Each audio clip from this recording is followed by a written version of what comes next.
In the modern times of social media, the art of writing a diary has become less and less common across this world. Yet, many psychologists are of the opinion that writing about your past can help you heal your long forgotten bad memories.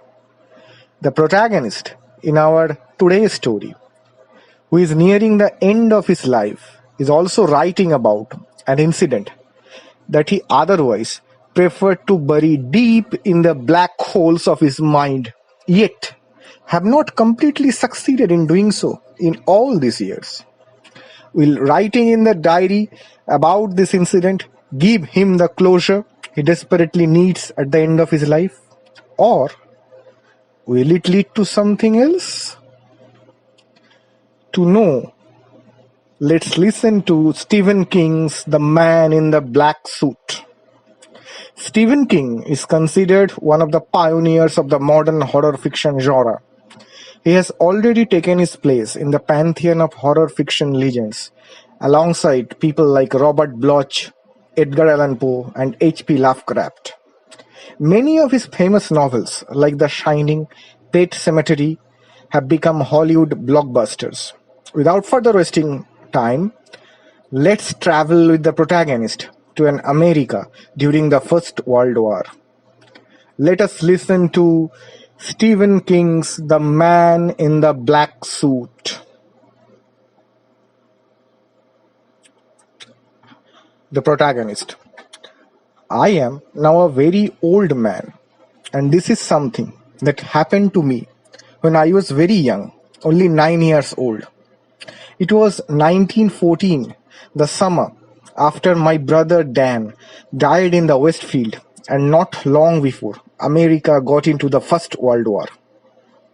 I have never told anyone about what happened at the fork in the stream that day, and I never will. I have decided to write it down, though, in this book, which I will leave on the table beside my bed.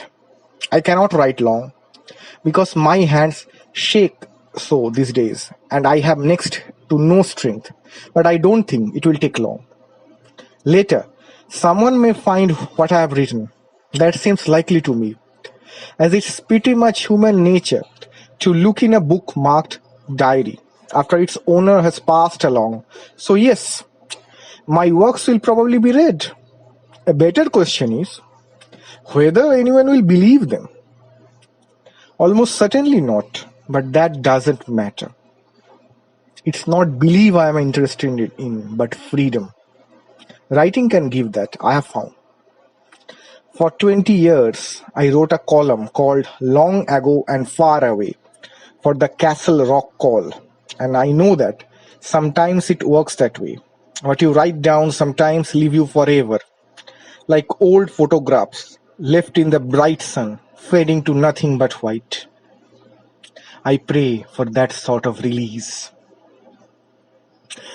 A man in his 80s should be well past the terrors of childhood. But as my infirmities slowly creep upon me, like waves leaking closer and closer to some indifferently built castle of sand, that terrible face grows clearer and clearer in my mind's eye.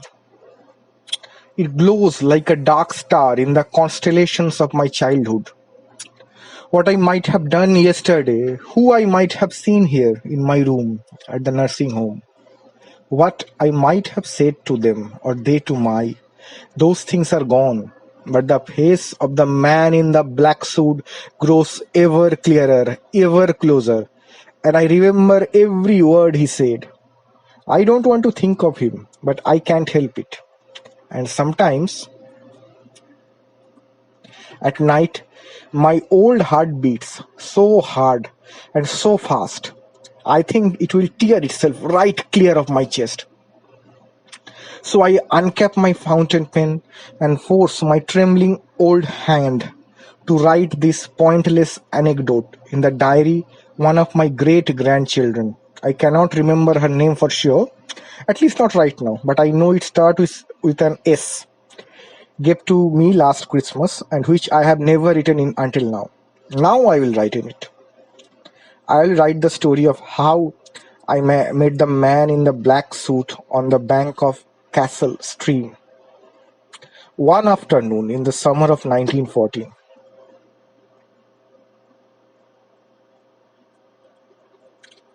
The town of Morton was a different world in those days, more different than I could ever tell you. That was a world without airplanes droning overhead, a world almost without ears and trucks, a world where the skies were not cut into lanes and slices by overhead power lines. There was not a single paved road in the whole town, and the business district consisted of nothing but Corson's General Store. That's livery and hardware, the Methodist Church at Christ's Corner, the school, the town hall, and half a mile down from there, Harry's restaurant, which my mother called, with unfailing disdain, the liquor house. Mostly to the difference was in how people lived, how apart they were. I'm not sure people born after the middle of the century could quite credit that, although they might say they could, to be polite to old folks like me. There were no phones in western Maine back then, for one thing. The first one would not be installed for another 5 years, and by the time there was a phone in our house, I was 19 and going to college at the University of Maine in Orono. But that is only the roof of the thing. There was no doctor closer than Casco, and there were no more than a dozen houses in what you would call town. There were no neighborhoods. I am not even sure we know the word, although we had a verb, neighboring, that described church functions and burn dances, and open fields were the exception rather than the rule. Out of town, the houses were farms that stood far apart from each other, and from December until the middle of March, we mostly hunkered down in the little pockets of stove warmth we called families. We hunkered and listened to the wind in the chimney and hoped no one would get sick or break a leg or get a head full of bad ideas, like the farmer over in Castle Rock, who had chopped off his wife and kids 3 winters before and then said in court that the ghosts made him do it. In those days before the Great War, most of Morton was woods and bog, dark long places full of moose and mosquitoes, snakes and secrets. In those days, there were ghosts everywhere. This thing I'm telling about happened on a Saturday. My father gave me a whole list of chores to do, including some that would have been dance, if he had still been alive. He was my only brother, and he had died of a bee sting. A year had gone by, and still my mother would not hear that. She said it was something else, had to have been, that no one ever died of being stung by a bee. When Mama Sweet, the oldest lady in the Methodist Ladies' Aid, tried to tell her at the church supper the previous winter, this was that the same thing had happened to her favorite uncle back in 73. My mother clapped her hands over her ears, got up, and walked out of the church basement.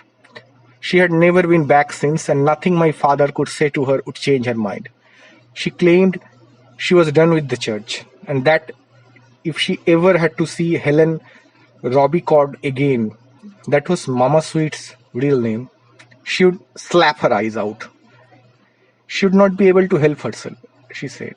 That day, Dad wanted me to lug wood for the cook stove, weed the beans and cukes, pitch hay out of the loft, get 2 jugs of water to put in the cold pantry, and scrap as much as old paint off the cellar bucket as I could. Then he said I could go fishing if I did not mind going by myself. He had to go over and see Bill Eversham about some cows. I said I sure did not mind going by myself, and my dad smiled as if that did not surprise him so very much. He had given me a bamboo pole the week before, not because it was my birthday or anything, but just because he liked to give me things sometimes. and I was wild to try it in Castle Stream, which was by far the troutiest brook I had ever fished. "But don't you go too far in the woods," he told me, "not beyond where the water splits." "No, sir." "Promise me." "Yes, sir, I promise." "Now promise your mother." We were standing on the back stoop. I had been bound for the spring house with the water jugs when my dad stopped me. Now he turned me around to face my mother, who was standing at the marble counter in a flood of strong morning sunshine falling through the double windows over the sink. There was a curl of hair lying across the side of her forehead and touching her eyebrow. You see how well I remember it all. The bright light turned that little curl to filaments of gold, and that instant I saw her as a woman, saw her as my father must have seen her. She was wearing a house dress with little red roses all over it. I remember, and she was kneading bread.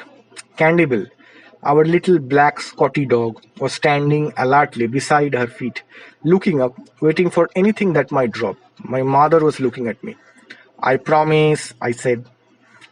She smiled, but it was the worried kind of smile she always seemed to make since my mother brought Dan back from the Westfield in his arms. My mother had come sobbing and bare-chested. He had taken off his shirt and draped it over Dan's face, which had swelled and turned color. "My boy!" he had been crying. "Oh, look at my boy! Jesus, look at my boy!" I remember that as if it were yesterday. It was in the only time I ever heard my dad take the Saviour's name in vain. "What do you promise, Gary?" she asked. "Promise not to go no farther than where the stream forks, ma'am." "Any further?" "Any." She gave me a patient look, saying nothing as her hands went on working in the dough, which now had a smooth, silky look. "I promise not to go any further than where the stream forks, ma'am." "Thank you, Gary," she said, "and try to remember that grammar is for the world as well as for school." "Yes, ma'am." Candybill followed me as I did my course and sat between my feet as I bolted my lunch, looking up at me with the same attentiveness he had shown my mother while she was kneading her bread. But when I got my new bamboo pole and my old splintery quill and started out of the dooryard, he stopped and only stood in the dust by an old roll of snow fence, watching. I called him, but he would not come. He yucked a time or two, as if telling me to come back, but that was all. "Stay then," I said, trying to sound as if I did not care. I did though, at least a little. Candyville always went fishing with me. My mother came to the door and looked out at me with her left hand held up to shade her eyes. I can see her that way still, and it's like looking at a photograph of someone who later became unhappy or died suddenly. "You mind your dad now, Gary?" "Yes, ma'am, I will." She waved. I waved too. Then I turned my back on her and walked away. The sun beat down on my neck hard and hot for the first quarter mile or so, but then I entered the woods where double shadow fell over the road, and it was cool and far-smelling, and you could hear the wind hissing through the deep needle grooves. I walked with my pole on my shoulder the way boys did back then, holding my quill in my other hand like a valise along a road that was really nothing but a double rut with a grassy strip growing up the center hump. I began to hear the hurried, eager gossip of Castle Stream. I thought of trout with bright speckled backs and pure white bellies, and my heart went up in my chest. The stream flowed under a little wooden bridge, and the banks leading down to the water were steep and brushy. I walked my way down carefully, holding on where I could and digging my heels in. I went down out of summer and back into mid-spring, or so it felt. The cool rose gently off the water, and there was a green smell like moss. When I got to the edge of the water, I only stood there for a little while, breathing deep of that mossy smell and watching the dragonflies circle and the skitterbugs skit. Then further down, I saw a trout leap at a butterfly, a good big brookie, maybe 14 inches long, and remembered I had not come here just to sightsee. I walked along the bank, following the current, and wet my line for the first time. With the bridge still in sight upstream, something jerked the tip of my pole down once or twice and ate half my worm. But whatever it was too sly for my 9-year-old hands. Or maybe just not hungry enough to be careless, so I quit that place. I stopped at 2 or 3 other places before I got to the place where Castle Stream forks, going southwest into Castle Rock and southwest into Kashwakamak Township. And at one of them, I caught the biggest trout I have ever caught in my life, a beauty that measured 19 inches from tip to tail on the little ruler I kept in my krill. That was a monster of a brook, even for those days. If I had accepted this as a gift enough for one day and gone back, I would not be writing now. And this is going to turn out longer than I thought it would. I see that already. But I did not.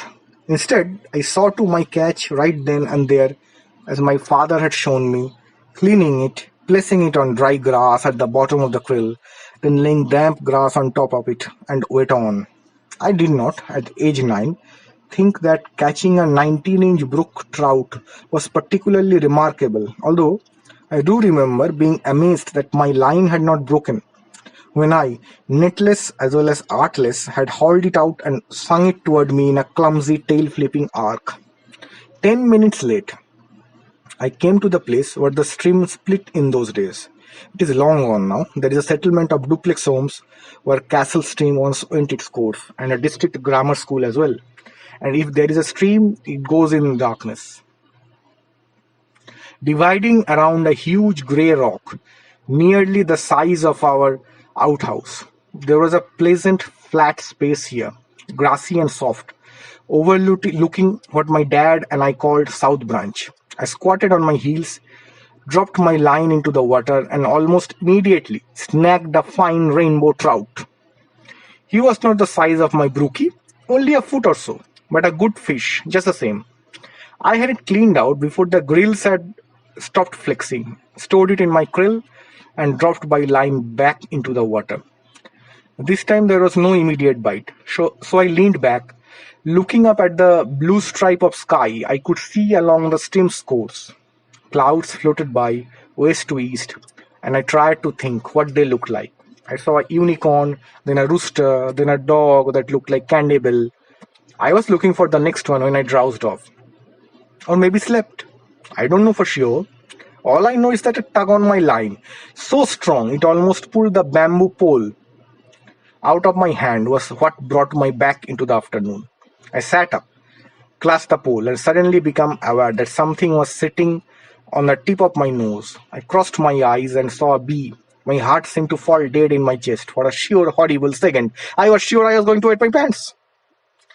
The tug on my line came again, stronger this time, but although I maintained a grip on the end of the pole, so it would not be pulled into the stream and perhaps carried away, I think I even had the presence of mind to snub the line with my forefinger.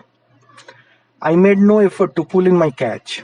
All my horrified attention was fixed on the fat black and yellow thing that was using my nose as a rest stop. I slowly poked out my lower lip and blew upward. The bee ruffled a little bit but kept its place. I blew again and it ruffled again, but this time it also seemed to shift impatiently. And I did not dare blow any more.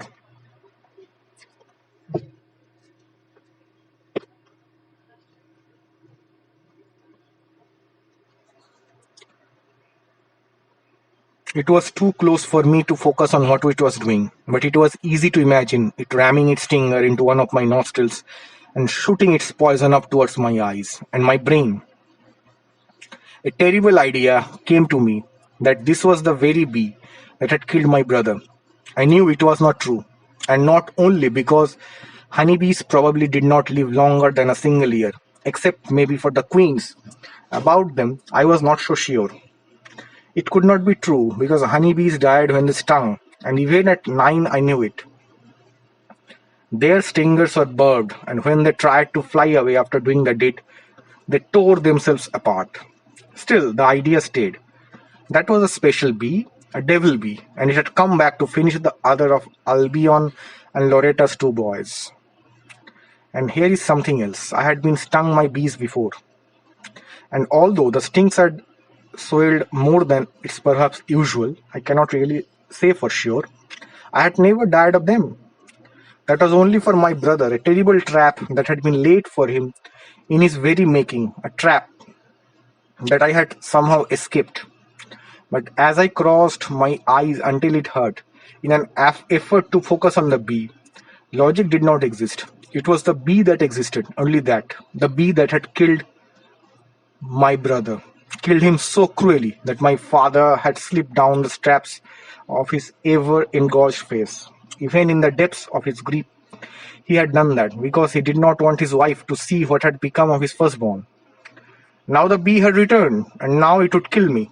I would die in the convulsion on the bank, flopping just as a brookie flops after you take the hook out of his mouth. As I sat there, trembling on the edge of panic, ready to bolt to my feet and then bolt anywhere, there came a report from behind me. It was as sharp and peremptory as a pistol shot, but I knew it was not a pistol shot. It was someone clapping his hands. One single clap. At that moment, the bee tumbled off my nose and fell into my lap. It lay there on my pants with its legs sticking up, and its stinger a threadless black thread against the old scuffed brown of the corduroy. It was dead as a doornail. I saw that at once. At the same moment, the pole gave another tug, the hardest yet, and I almost lost it again. I grabbed it with both hands and gave it a big stupid yank. That would have made my father clutch his head with both hands if he had been there to see. A rainbow trout, a good bit larger than either of the ones I had already caught, rose out of the water in a wet flash, spraying fine drops of water from its tail. It looked like one of those fishing pictures they used to put on the covers of men's magazines like True and Men's Adventure back in the 40s and 50s. At that moment, hauling in a big one was about the last thing on my mind. However, and when the line snapped and the fish fell back into the stream, I barely noticed. I looked over my shoulder to see who had clapped. A man was standing above me at the edge of the trees. His face was very long and pale. His black hair was combed tight against his skull and parted with rigorous care on the left side of his narrow head. He was very tall. He was wearing a black three-piece suit, and I knew right away that he was not a human being, because his eyes were the orangey red of flames in a wood stove. I don't mean just the irises, because he had no irises and no pupils and certainly no whites. His eyes were completely orange, an orange that shifted and flickered. And it's really too late not to say exactly what I mean, isn't it? He was on fire inside, and his eyes were like the little icing glass potholes you sometimes see in stove doors. My bladder let go, and the scuffed brown the dead bee was lying on went a darker brown. I was hardly aware of what had happened, and I could not take my eyes off the man standing on top of the bank and looking down at me. The man who had apparently walked out of 30 miles of trackless western Maine woods in fine black suit and narrow shoes of gleaming leather. I could see the watch chain looped across his vest, glittering in the summer sunshine. There was not so much as a single pine needle on him, and he was smiling at me. "Why, it's a fisher boy," he cried in a mellow, pleasing voice. "Imagine that. Are we well met, fisher boy?" "Hello, sir," I said. The voice that came out of me did not tremble, but it did not sound like my voice either. It sounded older, like Dan's voice maybe, or my father's, even. And all I could think was that maybe he would let me go if I pretended not to see what he was. If I pretended did not see there were flames glowing and dancing where his eyes should have been.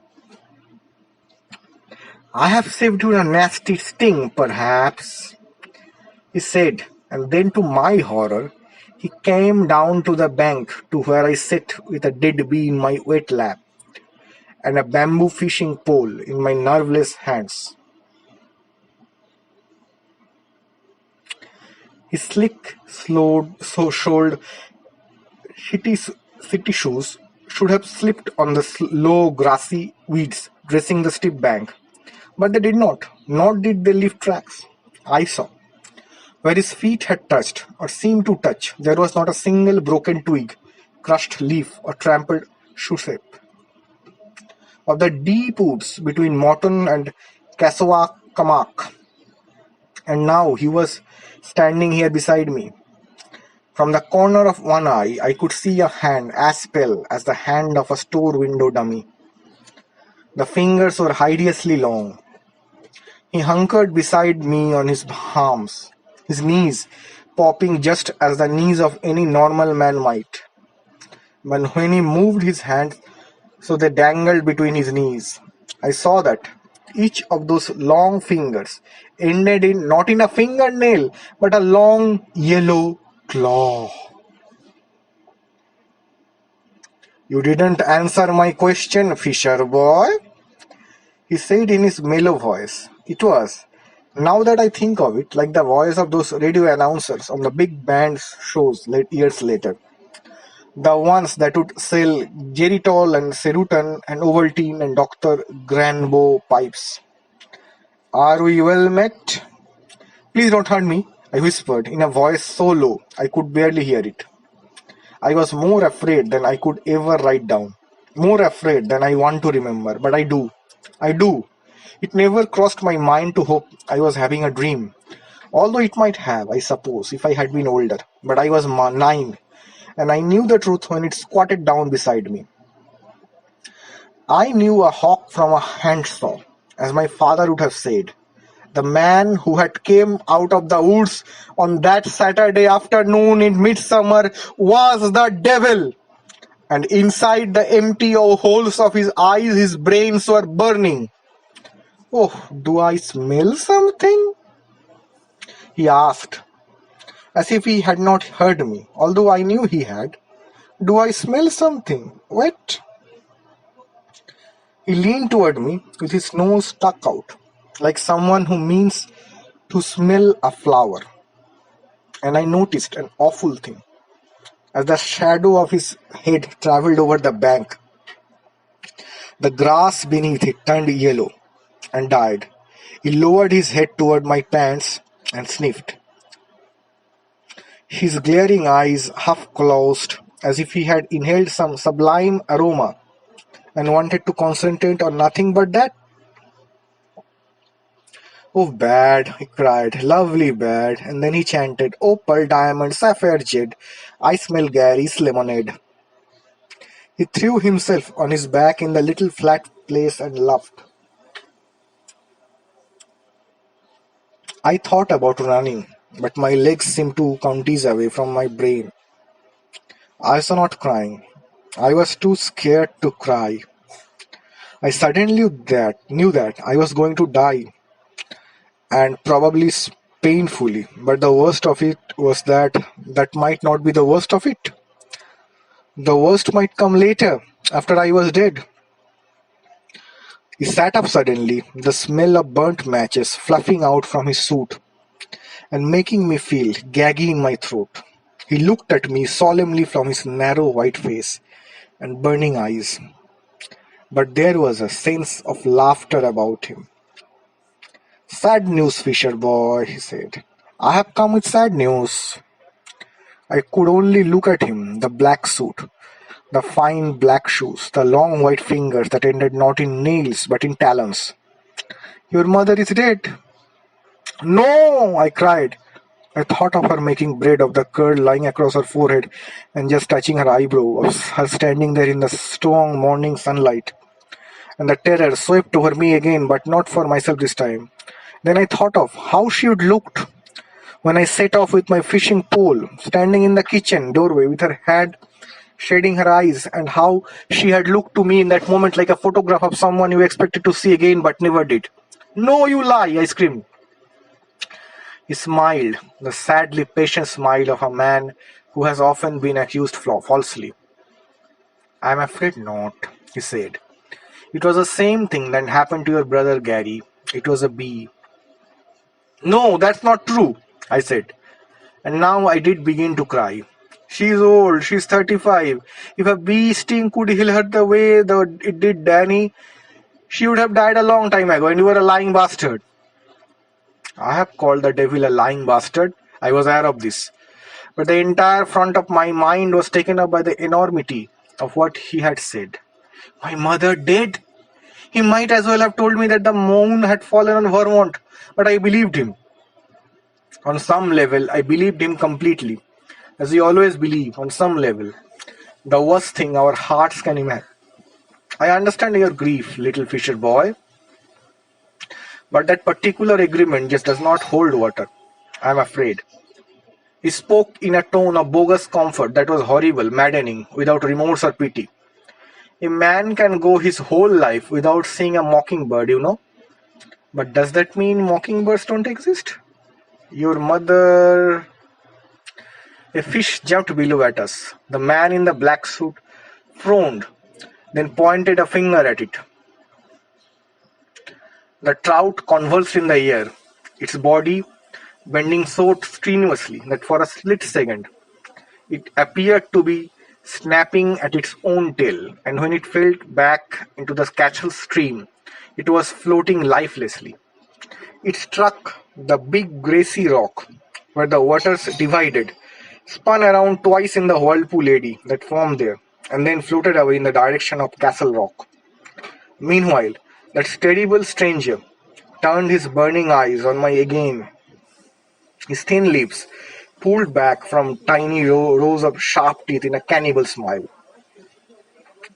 Your mother simply went through her entire life without being stung by a bee, he said. But then, less than an hour ago, actually, one flew in through the kitchen window while she was taking the bread out of the oven and putting it on the counter to cool. I raised my hands and clapped them over my ears. He pursed his lips as if to whistle and blew at me gently. It was only a little breath, but the stench was foul beyond belief. Clogged sewers, outhouses that have never known a single sprinkle of lime, dead chickens after a flood. My hands fell away from the sides of my face. Good, he said. You need to hear this, Gary. You need to hear this, my little fisher boy. It was your mother who passed that fatal weakness to your brother. You got some of it, but you also got a protection from your father that poor Dan somehow missed. He pursed his lips again, only this time he made a cruelly comic little shik sound instead of blowing his nasty breath at me. He pursed his lips again. Only this time he made a cruelly comic little shik sound instead of blowing his nasty breath at me. So although I don't like to speak ill of the dead, it's almost a case of poetic justice, isn't it? After all, she killed your brother Dan as surely as if she had put a gun to his head and pulled the trigger. No, I whispered. No, it is not true. I assure you it is, he said. The bee flew in the window and lit on her neck. She slapped at it before she even knew what she was doing. You were wiser than that. One not you, Gary. And the bee stung her. She felt her throat start to close up at once. That's what happens, to people who cannot tolerate bee venom. Their throats close and they drown in the open air. That's why Dan's face was so swollen and purple. That's why your father covered it with his shirt. I stared at him, now incapable of speech. Tears streamed down my cheeks. I did not want to believe him. I knew from my church schooling that the devil is the father of lies, but I did believe him just the same. She made the most wonderfully awful noises. The man in the black suit said reflectively, and she scratched her face quite badly. I'm afraid. Her eyes bulged out like a frog's eyes. She wept. He paused, then added, she wept as she died. Isn't that sweet? And here is the most beautiful thing of all. After she was dead, after she has been lying on the floor for 15 minutes or so with no sound, but the stove sticking with that little thread of a bee stinger still poking out of the side of her neck. So small, so small. Do you know what Candy Bill did? That little rascal licked away her tears, first on one side and then on the other. He looked out at the stream for a moment, his face sad and thoughtful. Then he turned back to me, and his expression of bereavement disappeared like a dream. His face was as slack and as avid as the face of a corpse that has died hungry. His eyes blazed. I could see his sharp little teeth between his pale lips. I am starving, he said abruptly. I am going to kill you and eat your guys. Little fisher boy, what do you think about that? No, I tried to say. Please no, but no sound came out. He meant to do it. I saw. He really meant to do it. I am just so hungry. I want to eat your guts, he said, both petulant and teasing. And you won't want to leave without your precious mummy anyhow. Take my word for it. Because your father is the sort of man who will have to have some warm hole to stick it in. Believe me. And if you're the only one available, you are the one who will have to serve. I will save you all that discomfort and unpleasantness. Also, we'll go to heaven, think of that. Murdered souls always go to heaven. So we'll both be serving God this afternoon, Gary. Isn't that nice? He reached for me again with his long, pale hands. And without thinking what I was doing, I flipped open the top of my krill, poured all the way down to the bottom, and brought out the monstrous brookie I had caught earlier. The one I should have been satisfied with. I held it out to him blindly, my fingers in the red slit of its belly, from which I had removed its insides as the man in the black suit had threatened to remove mine. The fish's glazed eye stared dreamily at me, the gold ring around the black center reminding me of my mother's wedding ring. And in that moment, I saw her lying in her coffin with the sun shining off the wedding band and knew it was true. She had been stung by a bee. She had drowned in a warm, bread-smelling air, and Candy Bill had licked her dying tears from her swollen cheeks. Big fish. The man in the black suit cried in a guttural, greedy voice, "Oh, big fish!" He snatched it away from me and crammed it into a mouth that opened wider than any human mouth ever could. Many years later, when I was 65, I know it was 65 because that was the summer I retired from teaching. I went to the aquarium in Boston and I finally saw a shark.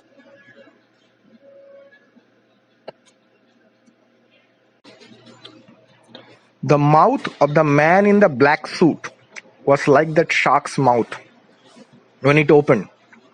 Only his gully was blazing orange, the same color as his eyes. And I felt heat bake out of it and into my face. The way you feel a sudden wave of heat pushing out of a fireplace when a dry piece of wood catches a light. And I did not imagine the heat either. I know, I didn't. Because just before he slit the head of my 19-inch brook trout between his gasping jaws, I saw the scales along the sides of the fish rise up and begin to curl like bits of paper floating over an open incinerator. He slit the fish in like a man in a traveling show swallowing a sword. He did not chew, and his blazing eyes bulged out as if in effort. The fish went in and in, his throat bulged as it slid down his gullet, and now he began to cry tears of his own, except his tears were blood, scarlet and thick. I think it was the sight of those bloody tears that kept me my body back. I don't know why that should have been, but I think it was. I bolted to my feet like a jack released from its box, turned with my bamboo pole still in one hand, and fled up the bank, bending over and tearing tough branches of weed out with my free hand in an effort to get up the slope more quickly. He made a strangled, furious noise, the sound of any man with his mouth too full, and I looked back just as I got to the top. He was coming after me, the back of his suit coat flapping, and his thin gold watch chain flashing and winking in the sun. The tail of the fish was still protruding from his mouth, and I could smell the rest of it, roasting in the oven of his throat.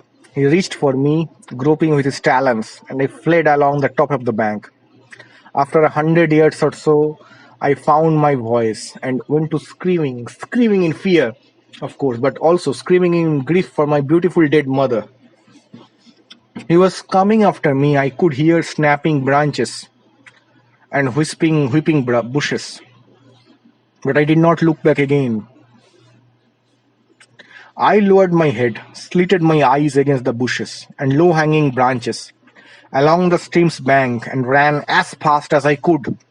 And at every step, I expected to feel his hands descending on my shoulders, pulling me back into a final burning hug. That did not happen. Some unknown length of time later, it could not have been longer than 5 or 10 minutes, I suppose, but it seemed like forever. I saw the bridge through layerings of leaves and furs, still screaming but breathlessly now, sounding like a tea kettle that has almost boiled dry. I reached the second steeper bank and charged up. Halfway to the top, I slipped to my knees, looked over my shoulder, and saw the man in the black suit almost at my heels, his white face pulled into a convulsion of fury and greed. His cheeks were splattered with his bloody tears, and his shark's mouth hung open like a hinge. "Fisher boy!" he snarled, and started up the bank after me, grasping at my foot with one long hand. I tore free, turned, and threw my fishing pole at him. He batted it down easily, but he tangled his feet up somehow and he went to his knees. I did not want to sing anymore. I turned and bolted to the top of the slope. I almost slipped at the very top. He managed to grab one of the support struts running beneath the bridge and save myself. "You can't get away, Fisher boy!" he cried from behind me. He sounded furious, but he also sounded as if he were laughing. "It takes more than a mouthful of trout to fill me up. Leave me alone!"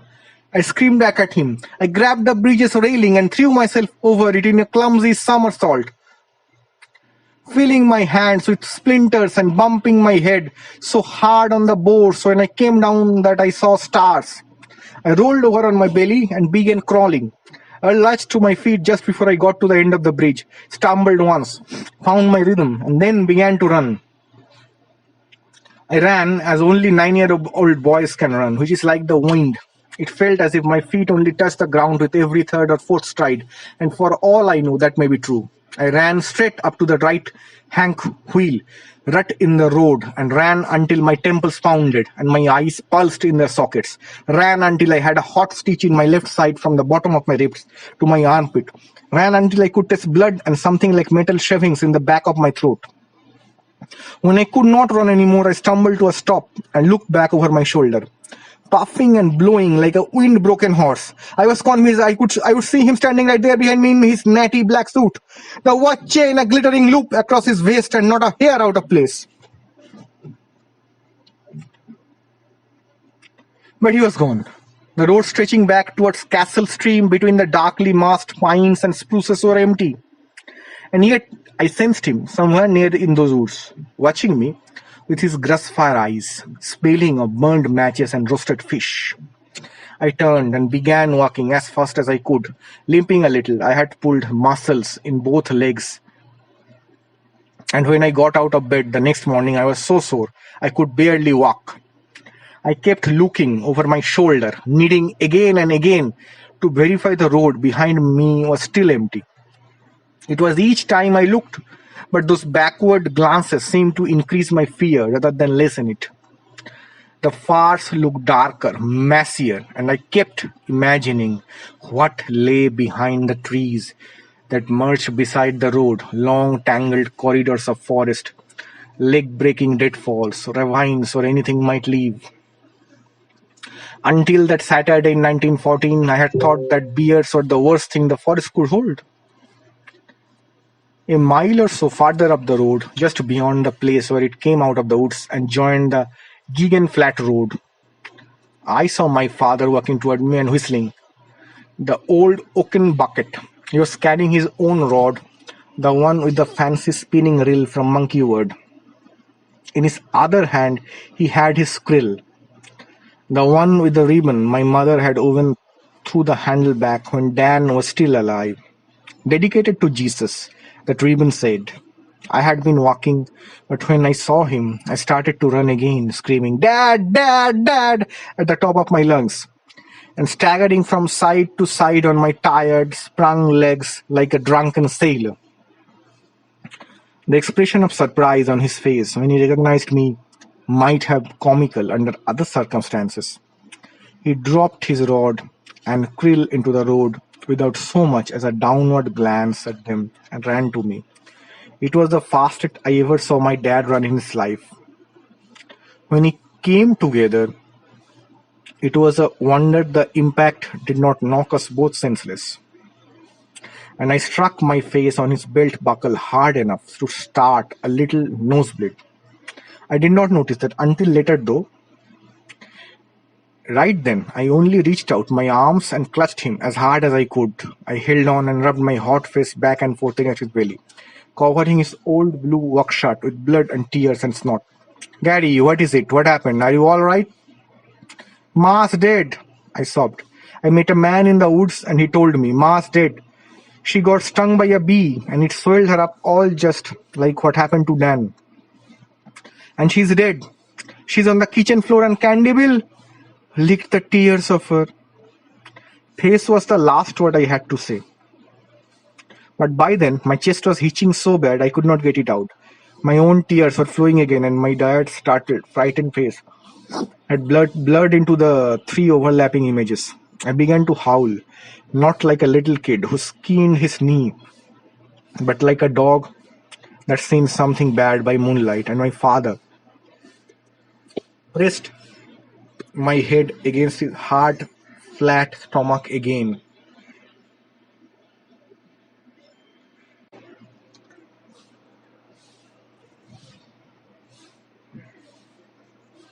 I slipped out from his under his hand though and looked back over my shoulder. I wanted to make sure the man in the black suit was not coming. There was no sign of him.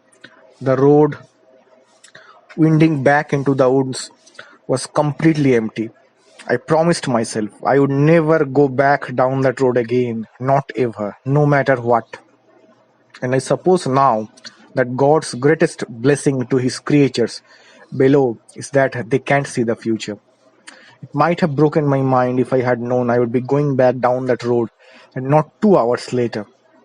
For that moment, though, I was only relieved to see we were still alone. Then I thought of my mother, my beautiful dead mother, and laid my face back against my father's stomach and bawled some more. "Gary, listen to me," he said a moment or two later. I went on bawling. He gave me a little longer to do that, then reached down and lifted my chin so he could look down into my face, and I could look up into his.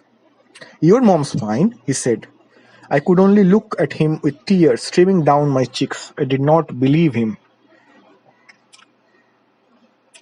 I don't know who told you different, or what kind of dirty dog would want to put a scare like that into a little boy, but I swear to God your mother's fine. But, he said. I don't care what he said. I got back from Eversham's earlier than I expected. He doesn't want to see any cows. It's all just talk, and decided I had time to catch up with you. I got my pole and my krill, and your mother made us a couple of jelly foldovers. Her new bread, still warm, She was fine half an hour ago, Gary. And there is nobody knows and different that's come from this direction, I guarantee you. Not in just half an hour's time. He looked over my shoulder. Who was this man? And where was he? I'm going to fight him and thrash him within an inch of his life. I thought 1,000 things in just 2 seconds. That's what it seemed like anyway. But the last thing I thought was the most powerful. If my dad met up with the man in the black suit, I did not think my dad would be the one to do the thrashing or the walking away. I kept remembering those long white fingers and the talons at the ends of them. Gary, I don't know that I remember, I said. Where you heard the stream splits, the big rock? I could never lie to my father when he asked a direct question, not to save his life or mine. Yes, but don't go down there. I seized his arm with both hands and tugged it hard. Please don't. He was a scary man. Inspiration struck like an illuminating lightning bolt. I think he had a gun. He looked at me thoughtfully. Maybe there was not a man, he said, lifting his voice a little on the last word and turning it into something that was almost but not quite a question. Maybe you fell asleep while you were fishing, son, and had a bad dream, like the ones you had about Danny last winter. I had a lot of bad dreams about Dan last winter. Dreams where I would open the door to our closest or to the dark, fruity interior of the cedar shed and see him standing there and looking at me out of his purple strangulated face. From many of these dreams I had awakened screaming and awakened my parents as well. I had fallen asleep on the bank of the stream for a little while too, dozed off anyway, but I hadn't dreamed, and I was sure I had awakened just before the man in the black suit clapped the bee dead, sending it tumbling off my nose and into my lap. I had not dreamed him the way I had dreamed Dan. I was quite sure of that, although my meeting with him had already attained a dreamlike quality in my mind, as I suppose supernatural occurrences always must. But if my dad thought the man had only existed in my own head, that might be better. Better for him. It might have been, I guess, I said. Well, we ought to go back and find your rod and your krill. He actually started in that direction, and I had to tag frantically at his arm and turn him back toward me. Later, I said, please, Dad, I want to see Mother. I have got to see her with my own eyes. He thought that over and then nodded. Yes, I suppose you do. We'll go home first and get your rod and krill later.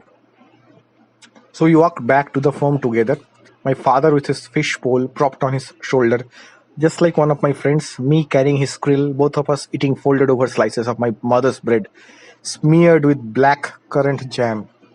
Did you catch anything? He asked us. We came in the sight of the burn. Yes, sir, I said. A rainbow, pretty good sized.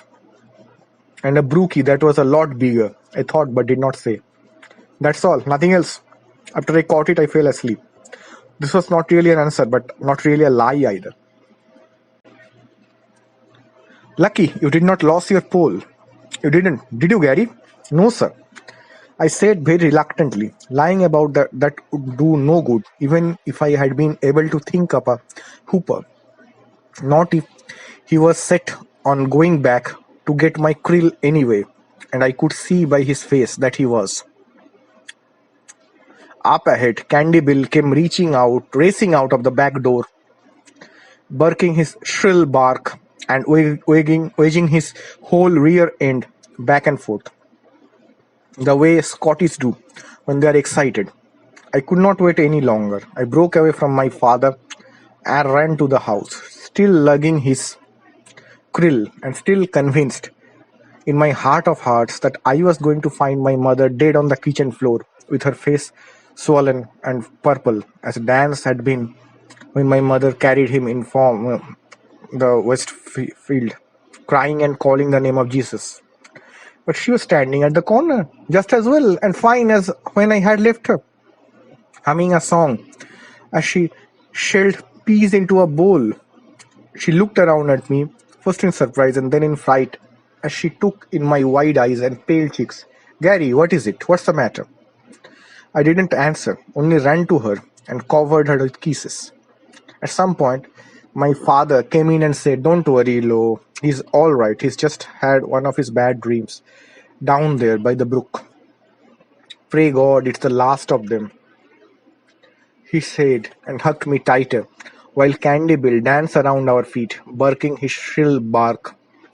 "You don't have to come with me if you don't want to, Gary," my father said, although he had already made it clear that he thought that I should go back, that I should face my fear, as I suppose folks would say nowadays. That's very well for fearful things that are make-believe. But 2 hours hadn't done much to change my conviction that the man in the black suit had been real. I would not be able to convince my father of that, though. I don't think there was a 9-year-old who ever lived would have been able to convince his father he had seen the devil walking out of the woods in a black suit. "I will come," I said. I had come out of the house to join him before he left, mustering all my courage to get my feet moving, and now we were standing by the chopping block in the side yard, not far from the woodpile. "What you got behind your back?" I brought it out slowly. I would go with him, and I would hope the man in the black suit with the arrow straight part down the left side of his head was gone. But if he was not, I wanted to be prepared, as prepared as I could be anyway. I had the family Bible in the hand I had brought out from behind my back. I had set out just to bring the New Testament, which I had owned for memorizing the most Psalms in the Thursday night youth fellowship competition. I managed 8, although most of them, except the 23rd, had floated out of mind in a week's time. But the little red testament did not seem like enough when you were maybe going to face the devil himself, not even when the words of Jesus were marked out in red ink. My father looked at the old Bible, swollen with family documents and pictures, and I thought he would tell me to put it back, but he didn't. A look of mixed grief and sympathy crossed his face, and he nodded. "All right," he said. "Does your mother know you took that?" "No, sir." He nodded again. "Then we will hope she doesn't spot it gone before we get back. Come on, and don't drop it." Half an hour or so later, the two of us stood on the bank at the place where the castle stream forked, and at the flat place where I had had my encounter with the man with the red-orange eyes. I had my bamboo rod in my hand. I had picked it up below the bridge, and my creel lay down below on the flat place. Its weaker top was flipped back. We stood looking down, my father and I, for a long time, and neither of us said anything. "Opal, diamond, sapphire, jade, I smell Gary's lemonade." That had been his unpleasant little poem, and once he had recited it, he had thrown himself on his back, laughing like a child who has just discovered he has enough courage to say bathroom words like shit or peace. The flat place down there was as green and lush as any place in Maine that the sun can get to in early July, except where the stranger had lain. There the grass was dead and yellow in the shape of a man. I was holding our lumpy old family Bible straight out in front of me with both thumbs pressing so hard on the cover that they were white. It was the way Mama Sweet's husband, Norville, had a willow fork when he was trying to douse somebody a well. "Stay here," my father said at last, and skidded sideways down the bank, digging his shoes into the rich soft soil and holding his arms out for balance. I stood where I was, holding the Bible stiffly out at the ends of my arms, my heart thumping. I don't know if I had a sense of being watched that time or not. I was too scared to have a sense of anything except for a sense of wanting to be far away from that place and those woods. My dad bent down, sniffed at where the grass was dead, and grimaced. I knew that he was smelling something like burnt matches. Then he grabbed my creel and came on back up the bank, hurrying. He snacked one first look over his shoulder to make sure nothing was coming along behind. Nothing was. When he handed me the creel, the lid was still hanging back on its cunning little leather hinges. I looked inside and saw nothing but 2 handfuls of grass. thought you said you caught a rainbow, my father said, but maybe you dreamed that too. Something in his voice stung me. No, sir, I said, I caught one. Well, it sure as hell didn't flop out, not if it was gutted and cleaned. And you would not put a catch into your fisher box without doing that, would you, Gary? I taught you better than that. Yes, sir, you did, but... So, if you did not dream catching it and if it was dead in the box, something must have come along and eaten it, my father said, and then he grabbed another quick glance over his shoulder, eyes wide, as if he had heard something move in the woods. I was not exactly surprised to see drops of sweat standing out on his forehead like big clear jewels. Come on, he said, let's get the hell out of here. I was for that, and we went back along the bank to the breeze, walking quick without speaking. When we got there, my dad dropped to one knee and examined the place where we had found my rod. There was another patch of dead grass there, and the lady's slipper was all brown and curled in on itself, as if a blast of heat had charred it. I looked in my empty krill again. He must have gone back and eaten my other fish too, I said. My father looked up at me. Other fish? Yes, sir, I did not tell you, but I caught a brookie too, a big one. He was awful hungry, that fella. I wanted to say more, and the words trembled just behind my lips, but in the end, I didn't.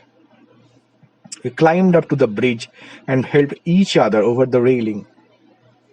My father took my krill, looked into it, then went to the railing and threw it over. I came up beside him in time to see it splash down and float away like a boat, riding lower and lower in the stream as the water poured in between the weaker weavings. It smelled bad, my father said, but he did not look at me when he said that, and his voice sounded oddly defensive. It was the only time I ever heard him speak just that way. Yes, sir. We'll tell your mother we could not find it if she asks. If she does not ask, we will tell her anything. No, sir, we won't. And she did not. And we did not. And that's the way it was. That day in the woods is 80 years gone. And for many of the years in between, I have never even thought of it. Not awake, at least. Like any other man or woman who ever live, I cannot say about my dreams, not for sure. But now I'm old, and I dream awake, it seems. My infirmities have crept up like waves that will soon take a child's abandoned sand castle.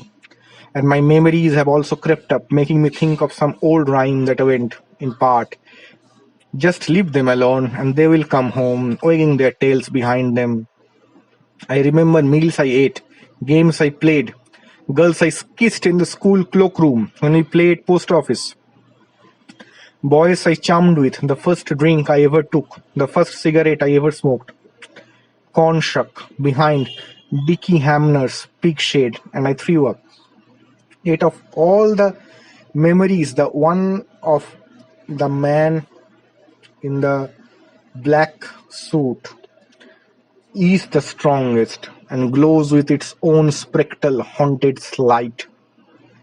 He was real.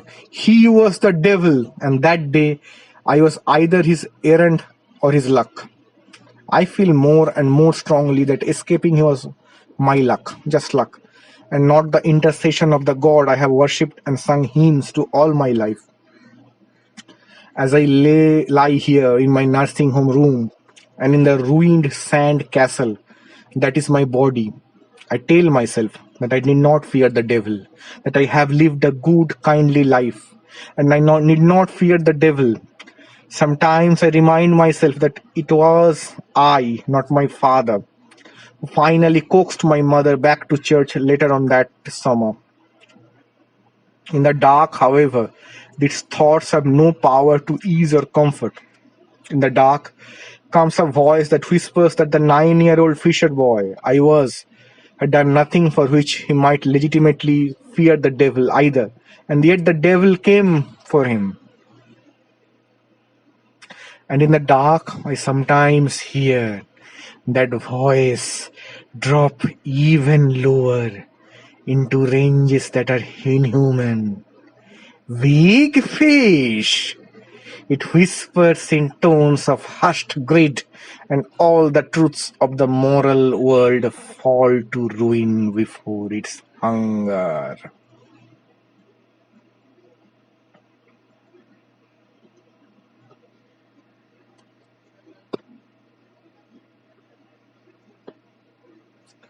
The story of the protagonist ends here, but it leaves all of us a lot of questions in our minds about this strange encounter all those decades back with that stranger. Was that stranger really the devil, or was it the imagination of the fertile mind of a 9-year-old boy? Will the stranger come back to him at the end of his life, or worse, even after his death, to claim his soul? More importantly, is it possible for us to receive as inheritance a diary from our grandparents and come across a story such as this and believe in it? I believe in these days of WhatsApp, where we believe everything that is said on WhatsApp, we may believe in it.